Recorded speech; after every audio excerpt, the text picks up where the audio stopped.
Political बयानबाजियां अपने तरीके से पहले भी होती रही हैं, आगे भी होंगी सर, लेकिन जिस तरह का ये पोस्टर में रिएक्शन दिखाई दिया है, हालांकि बीजेपी के प्रवक्ता आज हमारे साथ पैनल में हैं, वो ये कह रहे हैं कि वो कोई बीजेपी ने नहीं लगाए हैं पोस्टर, वो आम लोगों ने भी लगाए हो सकते हैं, लेकिन राहुल गांधी भी सर विपक्ष के नेता हैं, एक संवैधानिक पद उनके पास है, और डायरेक्टली उन पर इस तरह की टिप्पणी करना तो सर ये जरूर दिखाता है कि अगर टिट फॉर टैट वाली जो एक पॉलिटिक्स है या जो उस अंदाज में जो राजनीति हो रही है उसकी झलक दिखाई दी आज अमेठी की सड़कों पर। Good evening to fellow panel. देखिए मीनाक्षी जी, अगर हम चर्चा करते हैं पोस्टर वॉर की, तो पोस्टर वॉर चालू कैसे हुआ?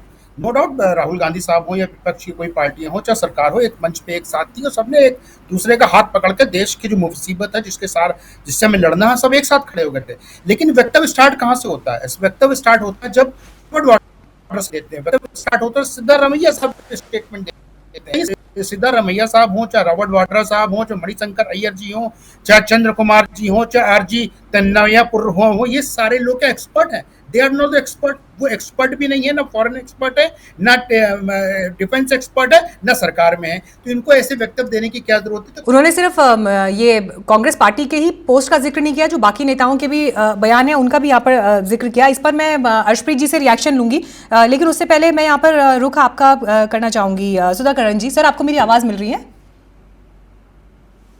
जी, मैं सुन पा रहा हूँ जी। सर, आज जो फैसला हुआ है, मैं पहले उस पर आपकी एक टिप्पणी जरूर चाह रही हूँ। देखिए, राष्ट्रीय सुरक्षा सलाहकार बोर्ड का नए सिरे से गठन और उसमें पूर्व रॉ चीफ को चेयरमैन बनाया जाना, मैं चाहूंगी दर्शकों, पॉलिटिकल स्टेटमेंट्स को तो हम डिकोड कर ही रहे हैं, लेकिन इस फैसले का इम्पैक्ट भी हमारे दर्शकों को समझाइए सर। देखिए, अभी मोदी जी बहुत ही एक ऐसे सिचुएशन में हैं जिसमें उनको ऐसे निर्णय लेने पड़ रहे हैं जो अभी तक भारत के इतिहास में 30-40 साल पहले तक नहीं लिए गए। मतलब एक जंग के बिल्कुल कगार पे भारत खड़ा है। ये एक बात है। दूसरी बात ये है कि कब हमें क्या करना है, ये भी बहुत आलोचना करने के बाद हमें ये कदम उठाना है, क्योंकि जंग एक ऐसा कदम है जहाँ पे आपने एक कदम आगे रख दिया तो फिर वो कदम आप पीछे नहीं रख सकते। मतलब हार मान के जरूर कर सकते हैं, लेकिन अगर आपको पीछे हटना है तो तभी हटना है जब आप जीतेंगे। मतलब हमें ये सिखाया गया एकेडमी में कि there are no silver medallist in war.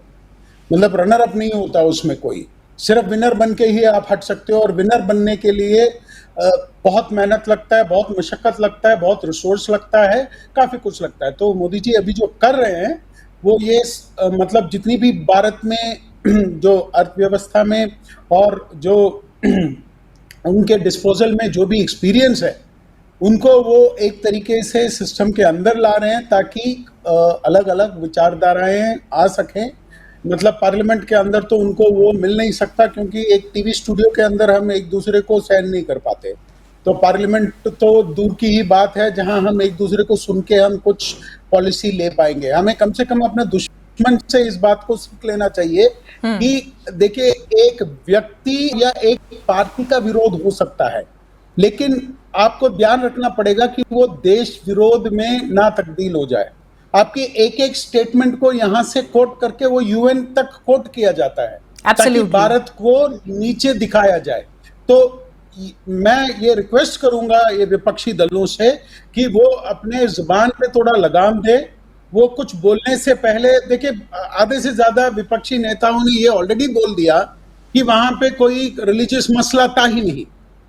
जो देश के सबसे कट्टरपंथी जो विपक्षी नेता ओवैसी साहब हैं, मैं उनकी सराहना करना चाहूंगा, क्योंकि इस पल में उन्होंने बिल्कुल खुलेआम सपोर्ट दिया और ये माना है कि ये एक रिलीजियस अटैक था।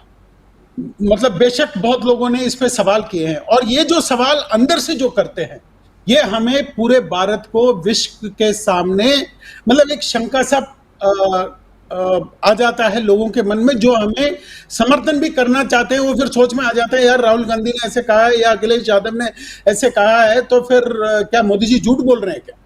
मतलब ये शंका होनी ही नहीं चाहिए हमें।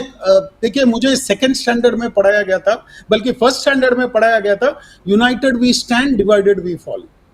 हमारी जो भी हार होती है आज के डेट में, या जहां पे भी हमें कोई नीचा दिखाने की कोशिश करता है, वो हमारे ही देश में कोई ना कोई जो ऐसे गैर जिम्मेदाराना स्टेटमेंट देते हैं उनकी वजह से होता है।